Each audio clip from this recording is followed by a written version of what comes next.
आज हम इस वीडियो में बच्चों के लिए प्लाज़ो की कटिंग और स्टिचिंग करना सीखेंगे, जो कि दिखने में बहुत ही स्टाइलिश और पहनने में उतना ही कंफर्टेबल होगा।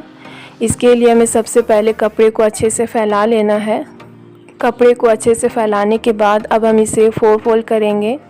तो मैं यहाँ कपड़े को अरज़ में से ही 4 फोल्ड कर रही हूँ। अगर आपके कपड़े की अरज़ कम है तो आप उसे लंबाई से भी 4 फोल्ड कर सकते हैं। कुछ इस तरीके से हमें कपड़े को 4 फोल्ड करना है। एक बार फोल्ड करेंगे, उसके बाद हम दूसरी बार उसे कपड़े को फोल्ड करेंगे, जैसे आप वीडियो में देख रहे हैं। और इसे अच्छे तरीके से बराबर करते हुए हमें फोल्ड करना है। मैंने यहाँ कपड़े को अच्छे से 4 फोल्ड कर लिया है। अब हमें सबसे पहले यहाँ बेल्ट के लिए निशान लगाना है। तो मैं यहाँ बेल्ट के लिए 2 इंच पर निशान लगाऊंगी, कुछ इस तरीके से, और एक सीधी लाइन हम यहाँ खींच लेंगे। इसके बाद अब हम प्लाज़ो की लंबाई का निशान लगाएंगे। तो मैं यहाँ 20 इंच पर निशान लगा रही हूँ। आप अपने मेज़रमेंट के हिसाब से निशान लगाएं।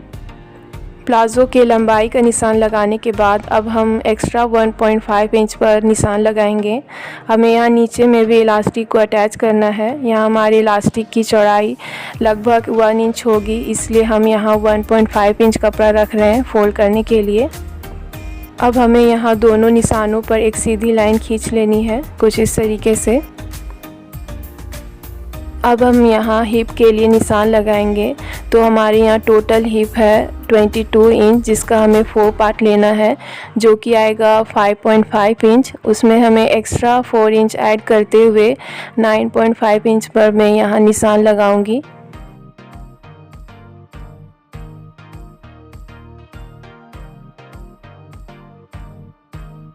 हिप का निशान लगाने के बाद अब हम क्रॉच एरिया आसन के लिए निशान लगाएंगे। तो यहाँ हमारा आसन लगभग 10 इंच है, तो मैं यहाँ 10 इंच पर निशान लगाऊंगी। निशान लगाने के बाद अब हम दोनों निशानों को मिलाते हुए एक सीधी लाइन ड्रॉ कर लेंगे, कुछ इस तरीके से। और अब हम यहाँ एक्स्ट्रा 1.5 इंच पर निशान लगाएंगे और कुछ इस तरीके से हमें यहाँ आसन की गोलाई देनी है। तो अब हम यहाँ प्लाज़ो के मोहरी का निशान लगाएंगे। तो हमने यहाँ जितना हिप के लिए निशान लगाया था उतना ही हमें मोहरी के लिए भी निशान लगाना है। तो मैं यहाँ 9.5 इंच पर निशान लगाऊंगी और कुछ इस तरीके से मोहरी के निशान को आसन के निशान तक मिला देंगे, जैसा आप वीडियो में देख रहे हैं। तो हमने यहाँ प्लाज़ो की पूरी मार्किंग कर ली है। अब हमें इसकी कटिंग कर लेनी है, कुछ इस तरीके से। तो अब हमारी प्लाज़ो की कटिंग कंप्लीट हो गई है। अब हम इसकी स्टिचिंग करेंगे।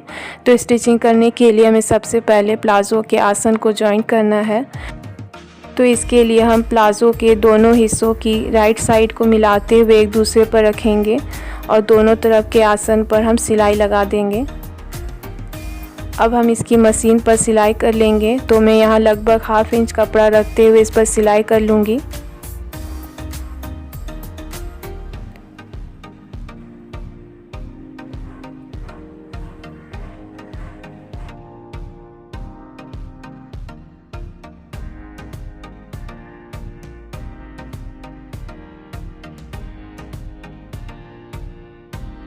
हमने यहाँ दोनों आसन पर अच्छे से सिलाई लगा ली है। सिलाई लगाने के बाद अब हम दोनों आसन को आपस में मिलाते हुए कुछ इस तरीके से रखेंगे। हमें यहाँ प्लाज़ो के दोनों आसन को मिलाते हुए कुछ इस तरीके से रखना है। और इसके बाद हमने जो 2 इंच के लिए बेल्ट का निशान लगाया था उसे हमें प्लाज़ो के चारों तरफ लगा लेना है, ताकि हमें कपड़े को फोल्ड करने में आसानी हो। और कुछ इस तरीके से हमें कपड़े को फोल्ड करके इसके किनारों पर हमें सिलाई लगा देनी है, जैसे आप वीडियो में देख रहे हैं।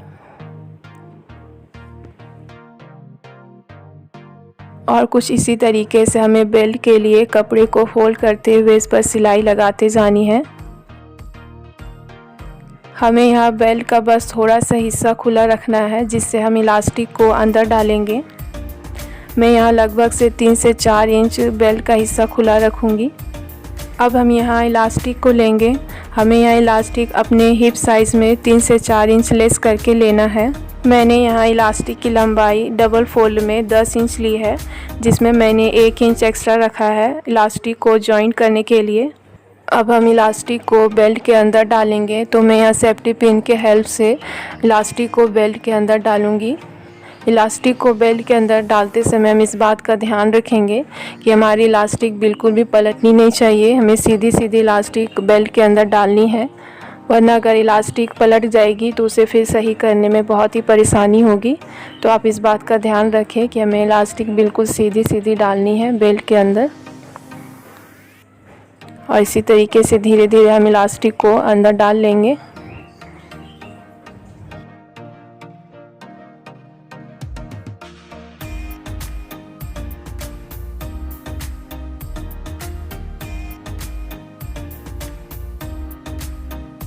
मैंने यहाँ इलास्टिक को बेल्ट के अंदर अच्छे से डाल लिया है और कुछ इस तरीके से हम इलास्टिक को बराबर करते हुए एक दूसरे पर रखेंगे और इस पर हम सिलाई लगा देंगे। हमें यहाँ इलास्टिक पर मजबूती से सिलाई करनी है। यहाँ हम 3 से 4 बार इस पर सिलाई लगा देंगे ताकि हमारी इलास्टिक खुले ना।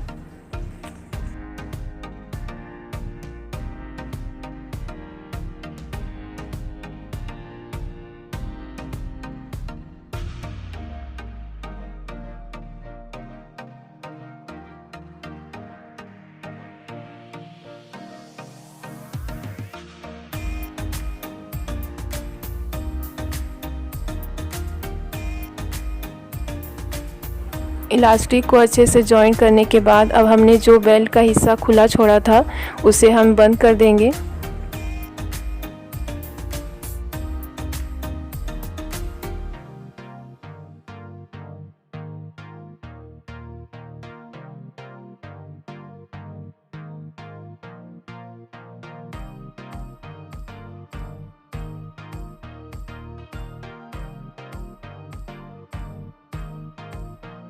सिलाई लगा लेने के बाद अब हम इलास्टिक को कुछ इस तरीके से खींचेंगे ताकि हमारा जो बेल्ट का कपड़ा है वो हर तरफ बराबर से डिस्ट्रीब्यूट हो जाए। इसके बाद अब हम इलास्टिक के बीचों बीच एक सिलाई लगाएंगे जिससे कि हमारी इलास्टिक पलटेगी नहीं। यहाँ इलास्टिक पर सिलाई लगाते समय हम इलास्टिक को खींचते हुए उस पर सिलाई लगाएंगे कुछ इस तरीके से। अगर हम यहाँ इलास्टिक को खींचेंगे नहीं तो हमारी बेल्ट ख़राब हो जाएगी, इसीलिए हम इलास्टिक को खींचते हुए इस पर सिलाई लगानी है। हम यहाँ इलास्टिक को दोनों तरफ से खींचते हुए इस पर सिलाई लगाते जाएंगे।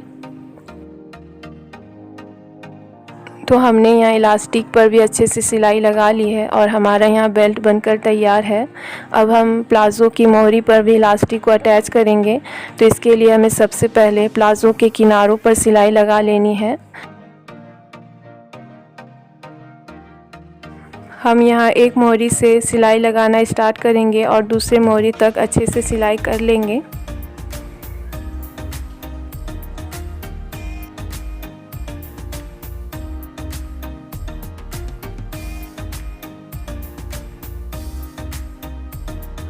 सिलाई लगा लेने के बाद अब हम मोहरी पर भी कुछ उसी तरीके से कपड़े को फोल्ड करेंगे जैसा हमने बेल्ट बनाते समय कपड़े को फोल्ड करके उस पर सिलाई लगाई थी। हमें मोहरी के चारों तरफ भी कपड़े को उसी तरीके से फोल्ड करते हुए उस पर सिलाई लगाते जाएंगे। बस हमें कुछ हिस्से को छोड़ देना है जिससे हम इलास्टिक को अंदर डालेंगे जैसा हमने बेल्ट बनाते समय किया था।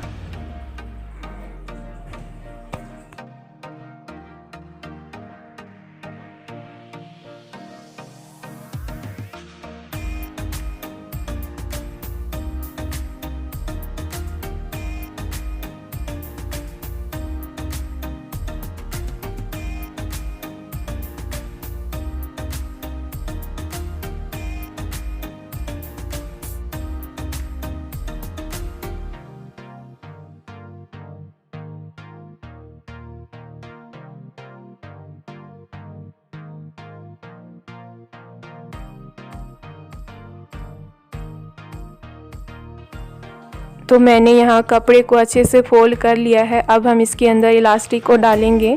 तो मैंने यहाँ डबल फोल्डेड में 5.5 इंच लंबी इलास्टिक की कटिंग की है। हमें यहाँ इलास्टिक की लंबाई अपने मोहरी के हिसाब से रखनी है। जितना हमें यहाँ मोहरी रखेंगे उतना ही हमें इलास्टिक की लंबाई की कटिंग करनी है और कुछ इस तरीके से हमें इलास्टिक को मोहरी के अंदर डाल देना है। यहाँ भी हमें इलास्टिक को अंदर डालते समय इस बात का ध्यान रखेंगे कि हमारी इलास्टिक अंदर सीधे सीधे जानी चाहिए, टेढ़ी मेढ़ी नहीं होनी चाहिए। इलास्टिक को अच्छे से अंदर डालने के बाद अब हम इस पर भी अच्छे से सिलाई लगा देंगे मजबूती से।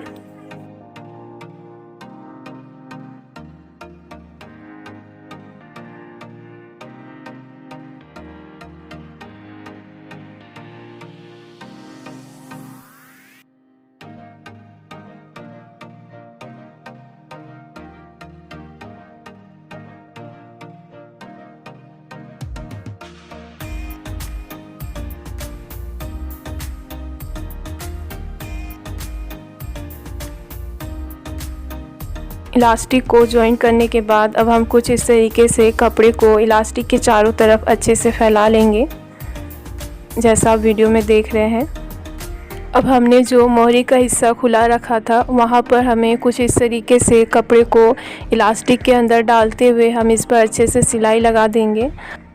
यहाँ हमें सिलाई लगाते समय इस बात का ध्यान रखना होगा कि हमें यह सिलाई इलास्टिक के ऊपर नहीं लगानी है, हमें यहाँ किनारों पर सिलाई लगानी है। तो अब यहाँ अच्छे से सिलाई लगाएं।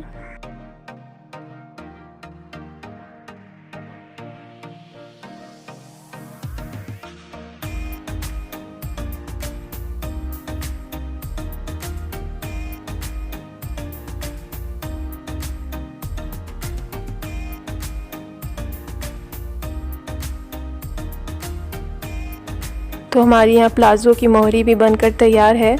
इलास्टिक के चारों तरफ हम कपड़े को अच्छे से फैला लेंगे और इसी तरीके से दूसरे मोहरी को भी बनाकर तैयार कर लेंगे हम।